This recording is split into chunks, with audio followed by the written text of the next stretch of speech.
Hey guys, so I've been tipped off by my good friend Eloy here about how to set up these kind of gradually things breaking up over time. Kind of several impacts is a good example in this case, and we're going to check out how to make this procedural, how to simulate quickly with some simulation geometry and apply this to some render geometry, which is higher detail, and hope you are going to enjoy that.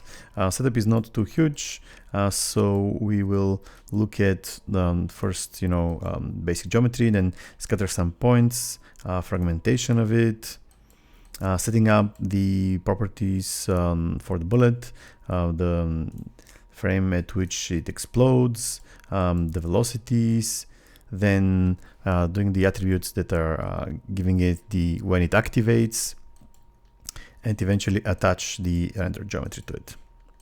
So let's get going. I'm just going to keep this as a reference on the side, and we're going to start from scratch. So a grid is a good, very basic starting point. What I need to do is to have some points which are going to be the impacts. So let's keep this low. 5 points should be enough. And then we need to fragment the geometry. Now, in a real case, you always almost use separate geometry for simulation and for rendering, and you do your simulation on the simple geometry, and then you transfer that animation to higher geometry, which is something that we're going to do in here also, but usually there is, like in aerial production, there is a couple of steps before that. Basically, you get a render geometry from another department or from a client or whatever, and then you do some Houdini procedural geometry processing to get the simple geometry from there. But let's just keep it simple in this case. So I fractured, but you can see I only get 5 pieces because I only have 5 points. So to get more pieces near the fragment points, I'm just gonna point replicate because I will need basically more points where around the clusters. Not gonna hook this straight to the Voronoi because it might get a lot of points, and a circle would be nice. Now, if you have a real case where where you have points that are, like a shape which is not linear, as simple and linear as the plane, you're gonna use some geometry that you place with copy to points, I guess, to drive these to create these points. But let's keep it simple again. So this is going to be kind of the size of our impacts, and if I hook this up here and check this out, I can see now a little bit more points, and let's ramp this up. So this is going to give us now already some decent amount of points. Now the next thing would be to figure out when these things are going to explode. So let's say I have attributed just integer. So my basic idea is to have each of these explode at a random frame. So if I can use this node here to make that frame. So let's say this is my explosion frame, and a constant, no, but a random here. So always checking out my geometry spreadsheet here. Minimum, maximum can be the start frame, $f start, and the end frame. So this is going to place procedurally these explosion frames in between the start and end. And because I will need to work with Bullet, I'll need my geometry packed. So I'm going to assemble. And what the assemble does, besides packing the geometry, I'm not going to make it write write a name attribute because I already have one from the Voronoi. You can see here there is already a name on the primitives. So what it does is, besides packing the geometry, it sends the name attribute to the points which Bullet needs. If you do your own packing, you'll need to transfer this attribute. And then if I see here, I do not have this explosion frame, so I'll need to transfer it. So these guys get the explosion frame. And now you can see all these dudes have one. Okay. So next I will need to set up the two things, the velocities, because you need the things to shoot forward, and the activation, the active and animated attributes that the bullet solver needs. So let's just terminate this thing with the solver like this. Now if I run this, nothing exciting is going to happen. Stuff is just falling down. One thing that's interesting. So when you fragment things like that you want to be thin shelled, it's much cheaper to fragment something which is flat like that. So I'm going to turn off create interior surfaces, and this fragmentation is much cheaper than fragmentation of something which does have volume. So usually I prefer to do this and then poly extrude like this, and this would be the geometry that goes to Bullet. And because Bullet needs the volume, but if you fragment this geometry, it's going to be slower fragmentation, and with thousands of pieces, it does get slow. So fragmenting the thing without the volume and then adding the volume is faster. Now, okay, going to the solver, things just fall down, which is not as interesting. So what I need to do is to only make them start, working when the impact frame comes in. A couple of ways to do that, but I'm gonna do an angle because it's quite compact. So what is it gonna do is that I need to basically tell it to say my integer attribute, active is an integer attribute, active.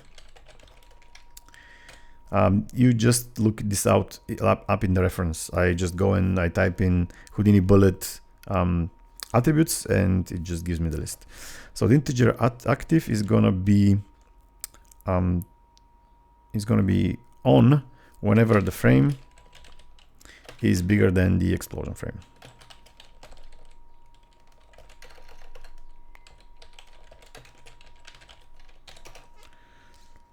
So I can see here explosion frame is 61. Let's just not look at the solver yet. And I might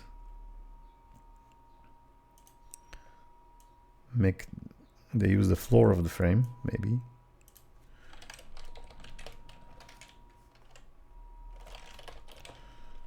Because it's a float.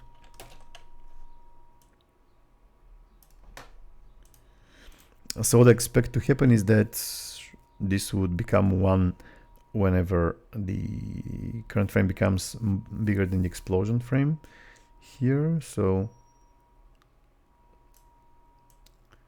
I saw it happen already at one place. There it goes. Actually, don't need that floor, I guess. Okay, so yeah, simple as that. Whenever the explosion frame becomes more than the active, then the current frame becomes, after the explosion frame, active turns on. So if I go here,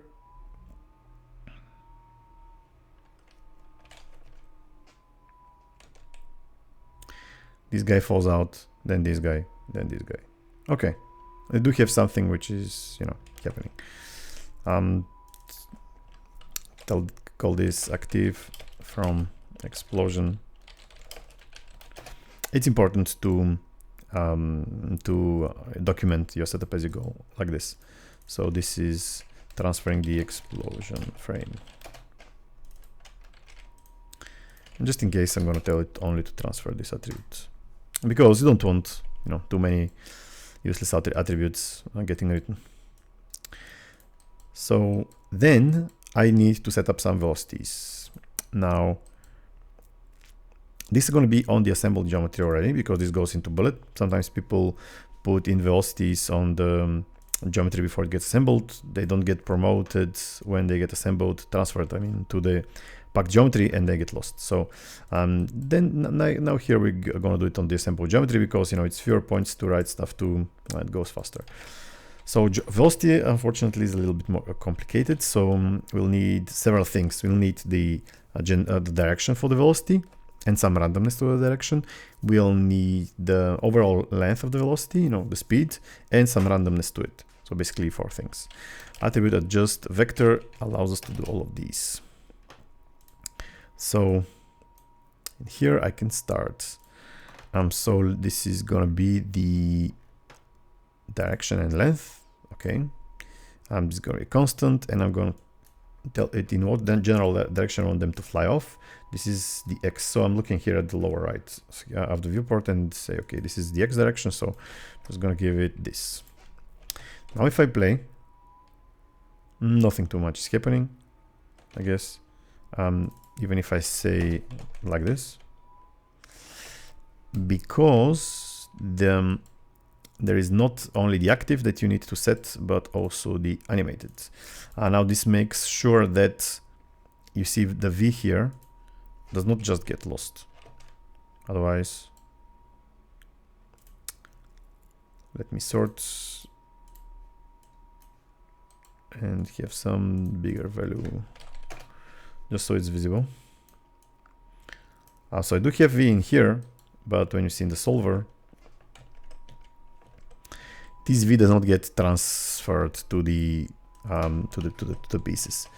And that's because you need to tell Bullet that before, you know, it gets activated, it's animated, which means that it picks up the animation, and the animation doesn't mean just any of its motions. It also means it's animating attributes.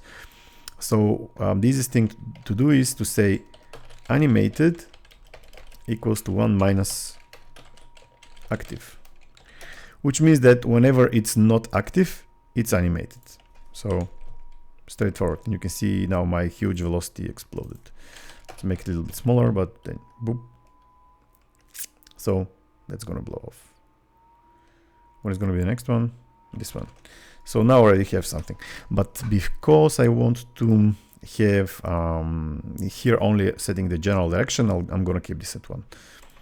Then this is my V direction. So then I want to add some randomness to the direction. Again, attribute adjust vector. And this is going to be just the direction, and I'm going to add some randomness. Now, because I keep this at 0 to 1 in the direction, amplitude here is basically how much randomness. A little bit, you know, 0.5. So this is going to be V direction randomness. Then I want to set the overall length. So actually, it's easier to set the randomness first. Attribute adjust vector again. This is gonna only control the length, and I'm gonna tell it to multiply, which is gonna set the take the current thing, which is 1 length, and make it, you know, whatever length I ask it to make. So let's say this would be, I think 10 was working before when we last tried. So this is going to be the length, so V length, and then I need the last one to give it some randomness in the length. So length only, and multiply by some random thing. Let's say from 0.5 to 1. I'm going to keep this the maximum multiplier to 1. I tend to keep this keeping the control signals in the 0 to 1 range is allowing you to basically have the predictable numbers. It's not going to go above this, and just making it much easier to tweak. So this is V len. Okay, now if I play this through. I expect that I have some randomness already. You can see they don't all, go in the same direction. I can adjust this randomness with the all the parameters of the nodes, but obviously I don't want the whole piece to fly off. I only want the middle. So to easily set this up, I'm gonna just get the distance between the center point and all of the rest, and I'm only gonna apply the velocity, to the centers. So this is attribute, distance to geometry. And if I calculate distance to these guys, where we the centers of the explosions, I'm gonna tell it to consider points only, and I can see here distance attribute. So 0.3, okay. Then I'm gonna normalize this, so get it to the 0 to 1 range, which as we discussed is making things predictable and easy to work with. So attribute remap is doing that. I'm gonna tell this that it is distance dist, which is the attribute that this guy is producing, and we can see here. And 0.3, let's say, was the maximum. There is like 0.67. Okay, this is going to be basically our farthest radius. And how do we want to distribute the velocity? So whenever the distance is smallest, we want the biggest velocity. So I'm going to invert this ramp, and I'm going to make it fall off faster. So at this 0.3, this is 0.3 is here, so maybe even at 0.1 or something like this, it's going to be 0. So now I have this dist, which is remapped at the right with the right range. I want to apply this to the velocity. So because it's 0 to 1 range, I can just multiply. Whenever it's 1, it's going to keep the same velocity. Whenever it's 0, it's going to make it 0. So wrangle this. You can do it in a VOP, just as you like it. So V is going to get multiplied by dist. There goes. Again, document stuff a little bit. V by dist. And this is dist normalize. And this is 2 explosion or 2 centers. So if I play this again,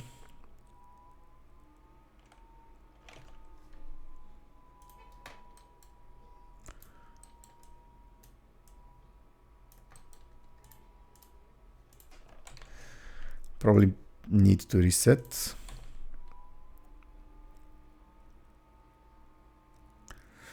You can see that the thing gets applied, the velocity gets applied, but the rest of the pieces are kind of falling out. So the velocity by distance is working because I have this going on, but I activate the entire rest of the thing, which might not be the best. So what I can do very easily is to limit the explosion frame that gets transferred. If I only tell it to transfer in some small area around the centers, I could limit that. Let's say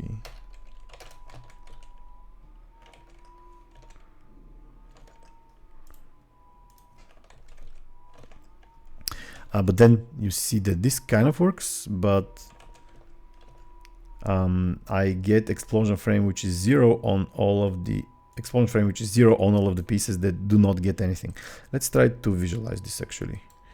Let me try to visualize explosion frame. Pack geometry is not great for visualizing things, so I can just unpack here on the side and transfer the attributes. So if I look here, I can see now that there is something which is getting visualized. So what do we need to do? We need to only set the active and animate it on the pieces which are not, which do not have explosion frame 0. Actually, I think I can, on the ones that do have explosion frame 0, I can just keep them, give them active 0 so they don't get activated at all. So maybe you can say another angle.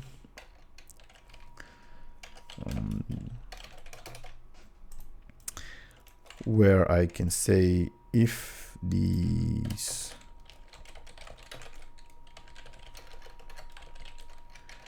is 0, then active is gonna be 0. Let's see if this would work. And it looks like it does. So I just made sure that the active pieces don't, that the pieces which do not which are outside of the threshold of transferring the attribute, they don't get at all activated. So active 0 on periphery. Can try to make things a little bit smarter. So this is gonna be, this is distance threshold. I can copy the parameter here and use it for the radius of the distance normalize. So there is only one thing that I transfer. Maybe make it a little bit bigger. So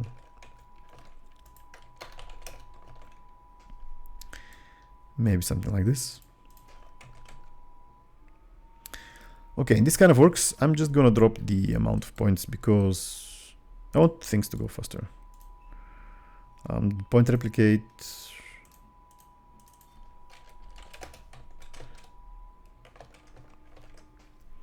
This might be better.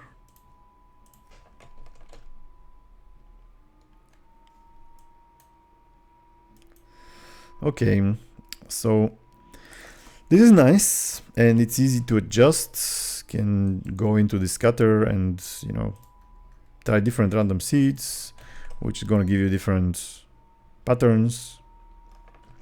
You can make like a bigger number of impacts. All this stuff is going to get into effect because it's procedural, and you can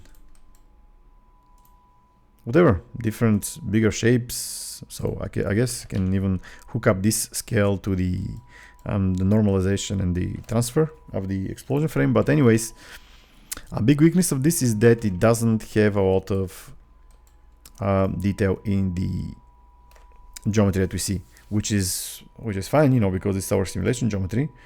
But when we render, we want to be much more detailed, always, you know.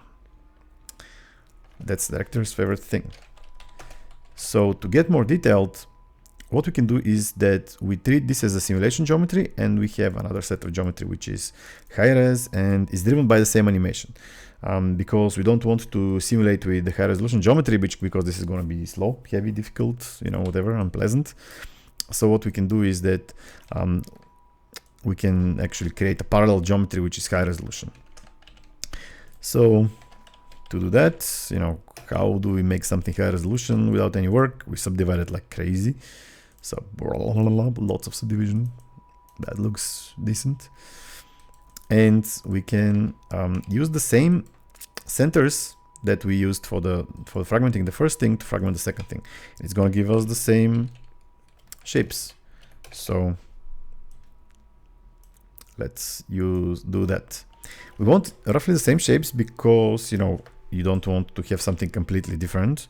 You want the thing to be kind of in the same places, but still but high resolution. So we definitely need the same centers of the cells. I'm gonna turn off the interior surfaces again, like we did last time, and extrude after the fact, after the fragmentation, like here. And if I now visualize the pieces, I'm gonna see that I have these pieces, but, you know, obviously Voronoi makes straight lines. So to avoid the straight lines, we can let the Voronoi do the straight lines, but do the straight lines on a distorted geometry and then restore that. So if I do attribute noise after the subdivide and noise up the position, so I'm gonna chew up the geometry like this. Zero centered because I want to move in all directions, and not too much amplitude, but a very small size. So something like this maybe is going to chew up our geometry. And then when we fracture, we're still going to get the straight lines. But then when we restore, so I need to first store it so I can restore it. So this is rest node. So before I noise it up, I store the positions. Then I noise it up, and then I fragment it, and then I restore. So P equals rest. So basically I take the position from the rest and I put it to the P. Now if I look at the wireframe, voila, no more straight lines. But if I look at the shaded, I see blah, blah, blah. Because this is actually the normals from the distorted geometry. To avoid this problem, I need to basically just get my original normals. So this is gonna be rest P from rest. Need to restore the normals also, but I don't really have normals here yet, so I'm just gonna make some normals before the subdivide, so it's easier to compute. And they are on the vertices, but to make it easier, I'm gonna put them on the points. And here on the rest, you can also say rest normals. You can say add normals. So there's gonna be rest rest normal also. And when I restore, I can also restore the normals. P is rest and N is RNML. Such a compact way to put it. So when I do that, you can see, voila, no more broken normals. And the whole thing is extruded. So it's fine. Extrusion does not give you the attributes on the sides. Basically they don't get the attributes from the front parts. So if you do this, if you need this, you can actually, let me see, I can just recompute normal. What's going to happen? Recompute normal in this case is fine. But if you want to keep kind of attributes per piece, you can do the extrude in loop where each piece gets extruded separately and do attribute transfer. So it gets all of the attributes. And we have a high resolution geometry with, interesting edges and so on. So how to make it driven by the geometry from the rigid bodies? Well, the rigid body, if I look before we started doing any fancy stuff after the assemble, it has this name attribute here. So this is what basically defines that piece. If I transfer this attribute transfer, I am establishing a relationship between the two, between the geometry of the render and the simulation geometry. And I can visualize this. You can see the stuff in here. But it's faster to actually move around the pack geometry. So I'm gonna assemble this also. Assemble packed name attribute I'm gonna keep, and assemble is gonna the transfer is gonna now give me these attributes, and it's gonna be more accurate because if you saw like before the packing, when I did the transfer, there is attributes which is basically one piece, this small piece, one piece, let's say this piece here, or this piece here, it gets two different names, or like several, this guy, and I want to keep this as the same piece. So when I transfer on the packed geometry, each of these pieces is only going to get one attribute. Again, this is something that's a bit very difficult to visualize on the packed geometry, so you can unpack on the side and transfer the attributes if you want to check things out. So you can see how each piece gets only one guide attribute. So then the last thing left to do is to say transform pieces, which is the node which is doing the kind of transferring of the animation. And all I need from the bullet solver is, here you see the simulation points output, because I only need the points, don't need anything else. This is going to be the template points. Basically, this is the animation, the source of animation. Geometry 2 transform is the animation that we want to be moving around. If we just look at this, I think we'll need even the rest in this case. You can see that the animation geometry is getting moved around now. So we get the high resolution, interesting shapes. You know, just compare it to these guys, which are much more straight and less interesting. And yeah, they get driven by the rest of the stuff.